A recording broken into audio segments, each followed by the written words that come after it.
જે ટ્રમ્પ વહીવટીતંત્ર છે તેમણે બ્રાન્ડેડ ફાર્માસ્યુટિકલ્સ અને કાચા માલ પર 100% ટેરિફ લગાવ્યો છે।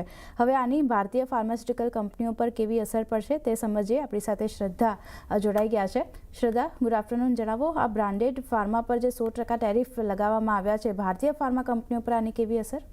જી ગુડ આફ્ટરનૂન। તો બ્રાન્ડેડ ફાર્મા પર 100% ટેરિફ જે લગાવવાના આપણને સમાચાર આવતા જોવા મળ્યા છે કે ટ્રમ્પ સરકારે બ્રાન્ડેડ ફાર્મા અને કાચા માલ પર 100% ટેરિફ લગાવ્યો છે।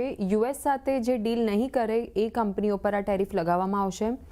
જાપાન, યુરોપિયન યુનિયન એટલે કે EU, કોરિયા, સ્વિટ્ઝરલેન્ડ પર 15% ટેરિફ લાગશે અને જેનેરિક, કાચો માલ અને બાયોસિમિલર એના પર કોઈ ટેરિફ નહીં લાગે।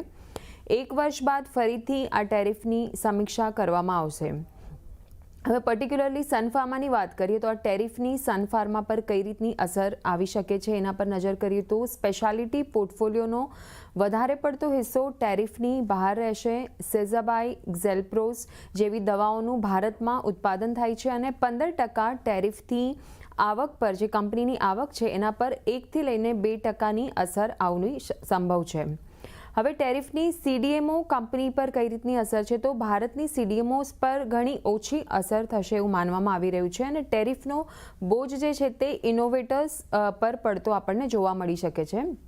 હવે ટેરિફની જેનેરિક કંપનીઓ પર કઈ રીતની અસર છે તો જેનેરિક દવાઓ પર ટેરિફનું જે ઓવરહેંગ છે તે બન્યું રહેશે। 1 વર્ષ બાદ ફરીથી ટ્રમ્પ સરકાર આ ટેરિફની સમીક્ષા કરતી આપણને જોવા મળી શકે છે। તો આ રીતે ઓવરઓલ એક સમાચાર આવતા જોવા મળી રહ્યા છે, તો આ બધી કંપનીઓ પર ફોકસ રાખવાનું રહેશે।